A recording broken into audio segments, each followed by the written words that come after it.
ಇದಕ್ಕೆ ನಮ್ಮ ಜನಗಳ ಸಹಕಾರ, ಹಣಕಾಸಿನ ಕೊರತೆಯಿಂದಾಗಿ ನಮ್ದು ಒಂದು ಸ್ವಲ್ಪ ಕೆಲಸ ಕುಂಠಿತ ನಡೀತಾ ಇದೆ. ಸಾರ್ವಜನಿಕರು ಮುಂದೆ ಬಂದು ಒಂದು ಸ್ವಲ್ಪ ಇದಕ್ಕೆಲ್ಲ ಧನ ಸಹಾಯ ಮಾಡಿದರೆ ಖಂಡಿತ ನಮ್ಮ ಗುರಿ ಸಾಧನೆ ಆಗ್ತದೆ. ಇಲ್ಲ ಅಂತ ಹೇಳಿದರೆ ಸ್ವಲ್ಪ ಕಷ್ಟ ಸಾಧ್ಯ ಆಗ್ತದೆ ಅಂತ ಹೇಳಿ ತಾವು ಈ ಬಗ್ಗೆ ಸ್ವಲ್ಪ ಪ್ರಚಾರ ಮಾಡಿ ಅಂತೇಳಿ ಇರೋ ವಿಚಾರನ ತಮ್ಮ ಮುಂದೆ ಹೇಳಲಿಕ್ಕೆ ಇಷ್ಟಪಡ್ತೀನಿ. ಕಾರ್ಯಕ್ರಮ ಏನಿದೆ ಅದು ಇಲ್ಲಿಯವರೆಗೆ ನಮ್ಮ ಜಿಲ್ಲೆ ಚಿಕ್ಕಬಳ್ಳಾಪುರ ತಾಲೂಕಿನಲ್ಲಿ ನಾವು 21,685 ಗಿಡಗಳನ್ನ ನೆಟ್ಟಿದ್ದೀವಿ. ಅದನ್ನು ಬಿಟ್ಟರೆ ಗುಡಿಬಂಡೆನಲ್ಲಿ 10,645 ಗಿಡಗಳು ಆಗಿದೆ. ಅಲ್ಲಿ ನಮಗೆ ಅರಣ್ಯ ಇಲಾಖೆಯವರು ಸಹಕಾರ ಕೊಟ್ಟಿದ್ದಾರೆ. ಅದು ಬಿಟ್ಟು ಬೇರೆ ಯಾವ ತಾಲೂಕುಗಳಲ್ಲೂ ನಮ್ಮ ಅರಣ್ಯ ಇಲಾಖೆಯವರು ಸಹಕಾರ ಇಲ್ಲದೇ ನಾವೇ ಸ್ವತಃ 39,990 ಗಿಡಗಳನ್ನ ಸೋಫಾರ್ ಇಲ್ಲಿ ತನಕ ನೆಟ್ಟಿದ್ದೀವಿ. ಈಗ ನಮ್ಮ ಜೊತೆ ಈಶಾದವರು ಕೈ ಜೋಡಿಸಿ ಈ ಸರ್ಕಾರಿ ಶಾಲೆಗಳಲ್ಲಿ ಒಂದು 35,000 ಗಿಡಗಳು ನೆಡಲಿಕ್ಕಿದೆ. ಅದನ್ನು ನಾವು ನೆಟ್ಕೊಡ್ತೀವಿ ಅಂತ ಮುಂದೆ ಬಂದಿದ್ದಾರೆ. ಅದು ನಿನ್ನೆ ಮೊನ್ನೆಯಿಂದ ಕೆಲಸ ಶುರುವಾಗಿದೆ.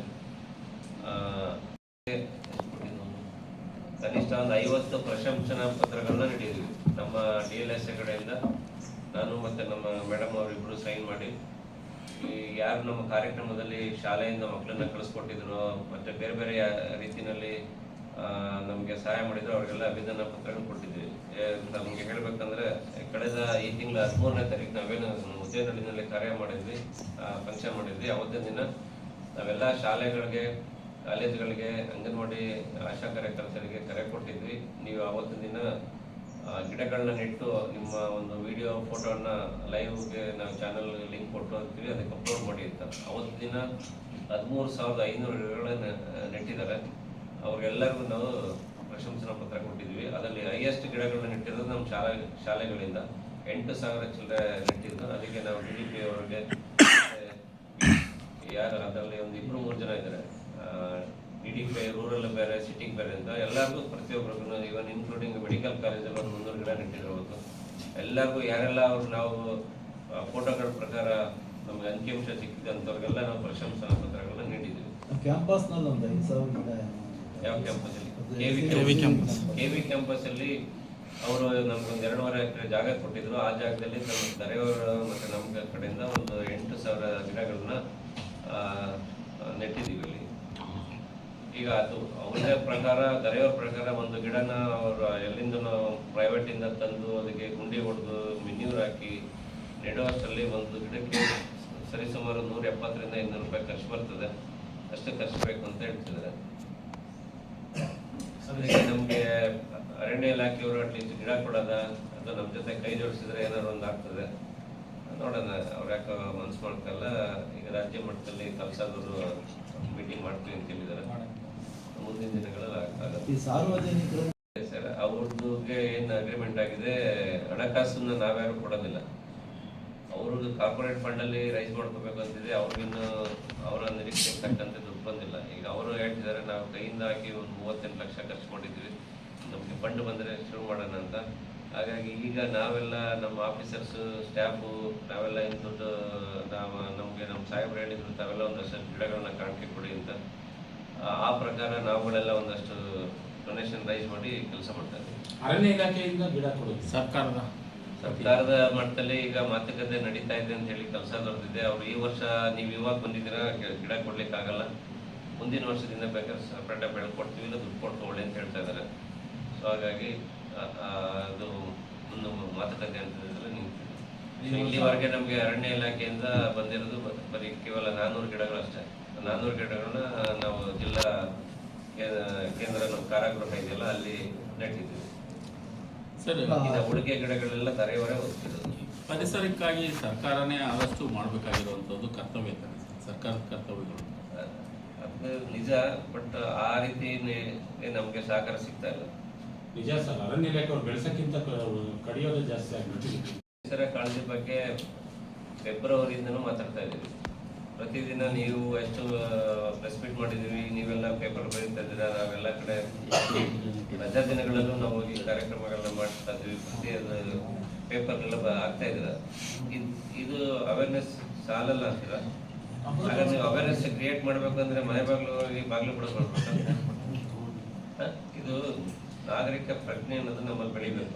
ಅವರಲ್ಲಿ ಕುಂಠಿತ್ವ ಆಗ್ತಾ ಇದೆ. ಹೌದು, ಅದಕ್ಕೆ ಯಾರು ಹೊಣೆ? ತಾವೆಲ್ಲರೂ ಹೇಳ್ಬೇಕು, ಶಾಲೆಗಳಲ್ಲಿ ಪಾಠ ಹೇಳ್ಕೊಡ್ಬೇಕು, ಎಲ್ಲ ಆಗ್ತಾ ಇದೆ.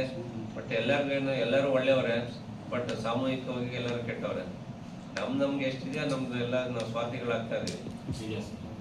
ಈಗ ನಾವು ಇಷ್ಟೆಲ್ಲ ಹೇಳ್ತಾ ಇದ್ದೀವಿ, ನೀವ್ಯಾರು ಪ್ರೆಸ್ನವ್ರು ಮುಂದೆ ಬಂದಿದ್ದೀರಾ ನಾವು ಒಂದ್ ಕಡೆ ಮಾಡ್ಕೊಡ್ತೀವಿ ಅಂತ? ನಾವ್ ಇನ್ನೊಬ್ರು ಪ್ರಶ್ನೆ ಕೇಳಕ್ಕಿಂತ ಮೊದಲು ನಾವು ನಮ್ಮನ್ನು ನೋಡ್ಕೋಬೇಕಲ್ಲ. ನೀವು ಮಾಡ್ಬೋದಿತ್ತಲ್ಲ, ಮಾದರಿಯಾಗಿರ್ಬೋದಿತ್ತಲ್ಲ. ನೆನ್ನೆ ಪತ್ರಕರ್ತ ದಿನಾಚರಣೆ ಎಲ್ಲ ಆಗಿದೆ, ನೆನ್ನೆ ಮೊನ್ನೆ. ನಮ್ಮ ಚಿಕ್ಕಬಳ್ಳಾಪುರದಲ್ಲಿ ಇಂಥದೊಂದು ಅಭಿಯಾನ ನಡೀತಾ ಇದೆ DLS ಅವ್ರ ಕಡೆಯಿಂದ. ನಾವು ಇದಕ್ಕೆ ಎಲ್ಲಾದ್ರೂ ಒಂದು ಮುನ್ಸಿಪಾಲಿಟಿ ಪಾರ್ಕ್ ಅಥವಾ ಇನ್ನೊಂದು ಯಾವ್ದಾದ್ರು ಒಂದು ಐಡೆಂಟಿಫೈ ಮಾಡಿ ನಾವೊಂದು 50-100 ಗಿಡ ನೆಡ್ತೀವಿ ಬನ್ನಿ ಅಂತ ಹೇಳಿ ನೀವು ನಮ್ಮನ್ನು ಕರೆದಿದ್ರೆ ನಮಗೂ ಖುಷಿ ಆಗ್ತಿತ್ತಲ್ಲ. ಮಾಡಿ ಎಲ್ಲ ಮಾಡ್ಕೊಳ್ತಿಲ್ಲ.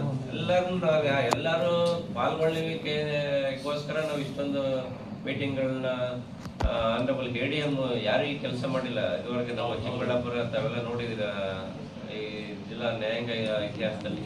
ಅಂಥದ್ರಲ್ಲಿ ಅವರು ಪಬ್ಲಿಕ್ ಅವರು ಎಲ್ಲರೂ ನಮ್ಮ ಜೊತೆ ಸೇರ್ಬೇಕು ಅಂತ ಹೇಳಿ ಎಲ್ಲ ಸಂಘ ಸಂಸ್ಥೆಗಳು ಅವ್ರನ್ನೆಲ್ಲ ಸೇರಿಸ್ಕೊಂಡು ಮೀಟ್ ಮಾಡಿ ಪ್ಲಸ್ ಮಾಡಿ ಅವ್ರು ವೈಯಕ್ತಿಕವಾಗಿ ರಿಕ್ವೆಸ್ಟ್ ಮಾಡ್ಕೊಂಡಿದ್ದಾರೆ. ಅಂದ್ರೆ what more you expect from us?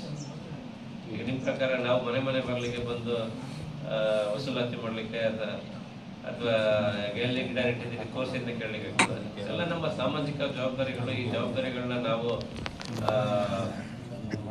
ನಿಭಾಯಿಸ್ಬೇಕಾಗ್ತದೆ. ಆ ಒಂದು ಕಾರಣಕ್ಕೋಸ್ಕರನೇ ಆವತ್ತು ನೀನು ಲೈವ್ ಅಲ್ಲಿ ಕೊಟ್ಟು ನೀವು ಗಿಡ ನೆಡಿ ಅಂತ ಹೇಳಿದ್ವಿ. ಅದಕ್ಕೆ ಒಂದಷ್ಟು ಪರಿಸರ ಪ್ರೇಮಿಗಳು, ಪರಿಸರಕ್ಕೆ ಸಪೋರ್ಟ್ ಮಾಡುವಂತ ವಾಲಂಟಿಯರ್ಸ್ ನಮ್ಗೆ ಸಹಕಾರ ಕೊಟ್ಟಿದ್ದಾರೆ. ಅಂತ ಸಹಕಾರ ನಾವು ಸೇರ್ಕೊಂಡಿದ್ದೀವಿ. ಮತ್ತೆ ನಾವು ಕರೆದು ನಮ್ಮ ಕಡೆಯಿಂದ ಏನ್ ಮಾಡ್ಬೋದು ಒಂದು ಪುರಸ್ಕಾರ ಕೊಡ್ಲಿಕ್ಕೆ ಅವ್ರಿಗೆ ಅಭಿನಂದನಾ ಪತ್ರವನ್ನ ಸಲ್ಲಿಸಿ ನಮ್ಮ ಗ್ರಾಟಿಟ್ಯೂಡ್ ನ ಎಕ್ಸ್ಪ್ರೆಸ್ ಮಾಡಿದ್ದೀವಿ. KVS ಕ್ಯಾಂಪಸ್ ಅಲ್ಲಿ ಒಂದು 2.5 ಎಕರೆನಲ್ಲಿ ಆಗಿದೆ. ಇಲ್ಲಿ ಗೌರಿಬಿದನೂರಲ್ಲಿ ಮುದ್ದಾನಗುಂಟೆ ಅಂತ ಹೇಳಿ ಒಂದು ಟೆಂಪಲ್ ಇದೆ. ಅಲ್ಲಿ ಪಾರ್ವತಿ ಗಂಗಾ ಇದೆ. ಆ ಟೆಂಪಲ್ ನಲ್ಲಿ ನಮ್ಮ ಗೌರಿಬಿದನೂರು ವಕೀಲರುಗಳು ಅಲ್ಲಿಯ ಜುಡಿಷಿಯಲ್ ಆಫೀಸರ್ಸ್ ಕಾಂಟ್ರಿಬ್ಯೂಟ್ ಮಾಡಿ ಸುಮಾರು ಒಂದು 5-6 ಸಾವಿರ ಗಿಡಗಳನ್ನ ಅಲ್ಲಿ ಬಿಡಿಸ್ತಾ ಇದ್ದಾರೆ. ಅದು ಮಿಯಾವಾಕಿ ಸ್ಟೈಲ್ ಇರ್ತದೆ. ಅದು ಬಿಟ್ರೆ ನಾವು ಶಿಡ್ಲಘಟ್ಟದಲ್ಲಿ ಒಂದು 2 ಸ್ಕೂಲ್ಗಳಲ್ಲಿ ಮಿಯಾವಾಕಿ ಅಂದ್ರೆ ಸ್ಕೂಲ್ ಅಂತ ಸೆನ್ಸ್ ವಸತಿ ಶಾಲೆಗಳಲ್ಲಿ ಒಂದು ಕಡೆ 400 ಗಿಡನ ಹಾಕಿದ್ವಿ, ಇನ್ನೊಂದು ಕಡೆ ಒಂದು 2700 ಗಿಡಗಳನ್ನ ಹಾಕಿದ್ವಿ. ಆ 2 ಕೂಡ ಮಿಯಾವಾಕಿ ಸ್ಟೈಲ್ ಅಲ್ಲೇ ಇದೆ. ಇನ್ನ ಶಿಡ್ಲಘಟ್ಟ ತಾಲೂಕಲ್ಲಿ ಒಂದು 25 ಎಕರೆ ಜಾಗನ ಐಡೆಂಟಿಫೈ ಮಾಡಿದ್ವಿ. ಅದ್ಯಾವುದೋ ಒಂದು ಹಳ್ಳಿ ಹತ್ರ ರೈತರೇ ಕಾಡು ಬೆಳೆಸಿದ್ದಾರೆ. ಅದ್ರ ಪಕ್ಕದಲ್ಲಿರೋ ಖಾಲಿ ಜಾಗದಲ್ಲಿ ನಾವು ಮಾಡಬೇಕು ಅಂದ್ಕೊಂಡಿದ್ದೀವಿ.